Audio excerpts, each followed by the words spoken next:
Hi ఓస్ చూసారు కదండి. ఇప్పుడు ఫ్రిడ్జ్లో ప్యాకెట్ నేను స్టవ్ పైన పాలు తెచ్చి అదే పెట్టానండి.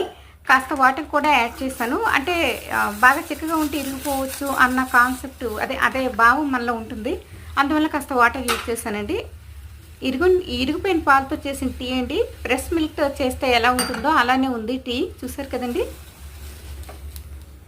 ఇప్పుడు ఈ ఇరిగిపోయిన పాలు మనం బయట వంపేసి మరలా నేను ప్యాకెట్లో పాలు వేస్తానండి. వేసినాక ఇక్కడ ఒక చిక్క చూడండి, ఇగోండి ఈ మిల్క్ వంపిద్దాం బయట. టైం ల్యాబ్స్ అనుకోకుండా, ఎక్కువ టైం పడుతుంది అనుకోకుండా దయచేసి ఈ వీడియోని చూడండి. ఎందుకంటే మనం ప్రతిరోజు ఎవ్రీడే మనం లేచిన వెంటనే మనం టీ వైపు మనం వెళ్తాం కాబట్టి ఒకసారి చూడండి. చూసారు కదండి. ఇప్పుడు నేను చిటికెడు అంటే వీడియో కోసం మరొక చిటికెడు వేస్తున్నాను. కానీ ఇప్పుడు ఈ వంట సోడా వేసినాక ఈ ఇరిగిపోయిన పాలు పొంగు వస్తాయి చూడండి. ఫ్రెష్ మిల్క్ లానే పొంగుతాయండి. ఈ పొంగు వచ్చినాక ఈ పాలు మనం యాస్టీస్గా ఫ్రెష్ మిల్క్ ఎలా అయితే ఇరిగిన పాలు ఎలా అయితే టీ కాఫీలు చేసుకుంటామో ఇప్పుడు ఈ ఇరిగిపోయిన పాలు ఈ వంట సోడా ఉపయోగించినాక ఈ పాలు పొంగు వస్తాయండి. పాలు పొంగు వచ్చిన వెంటనే మనం టీ గుండా లేదా కాఫీ పౌడరు ఏదో ఒకటి వేసుకుని మనం టీ కాఫీలు చేసుకోవచ్చండి. అయితే మనం వంట సోడాను ఎక్కువగా అంటే నేను మిస్యూజ్ చేసుకోకున్నా అని అన్నాను కదండి. అంటే మిస్యూజ్ చేసుకోవద్దని ఎందుకన్నానంటే ప్రతిసారి ఇలా పాలు ఇరిగిపోయిన ప్రతిసారి మనం వంట సోడా ఉపయోగించొద్దండి.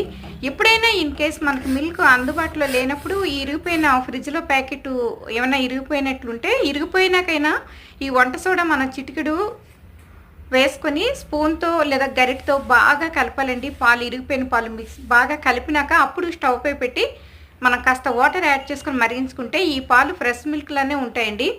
అంటే వంట సోడా ఉపయోగించడం వల్ల ఇంత యూజ్ ఉందండి. బట్ మనం ప్రతిసారి ఇలా చేస్తే మనకి వంట సోడా మనం తీసుకునే ఫుడ్లో కానీ అంటే అదేనండి ఏంటది పిండి వంట చేసేటప్పుడు వంట సోడా ఉపయోగిస్తామండి. మనం వంట సోడాని మనం పిండి వంటల్లో ఉపయోగిస్తాము. బట్ వంటకాలలో వేటిల్లో కూడా ఉపయోగించమండి. ఒక పిండి వంటల్లో ఉపయోగిస్తాం. అయితే ఈ పిండి వంటల్లో ఉపయోగించే వంట సోడాతో ఇరిగిపోయిన పాలు ఫ్రెష్ మిల్క్లో మనం తయారు చేసుకోవచ్చండి. ఇప్పుడు ఈ వీడియోలో చూడండి, ఈ పాలు పొంగుతాయండి. ఇప్పుడు అంటే ఫ్రెష్ మిల్క్ అయితేనే పొంగుద్ది. ఫస్ట్ మనం ఈ వంట సోడా ఉపయోగించకుండా మరిగించిన పాలు యాస్టీస్గా ఇరిగిపోయిన పాలు ప్యాకెట్లో ఇరిగిపోయాయి. 3 days బ్యాక్ మిల్క్ ప్యాకెట్ అది. కానీ ఇప్పుడు చూడండి పొంగు వస్తున్నాయి ఫ్రెష్ మిల్క్ లాగా. మనకు అవసరం అయితే ఇలా చేసుకోండి, కానీ అస్తమాటు ఇలా మనం మిస్యూజ్ చేసుకోవద్దండి. చూసారు కదండి. ఈ టీ అలవాటు ఉన్నవారి కోసం. Thanks for watching.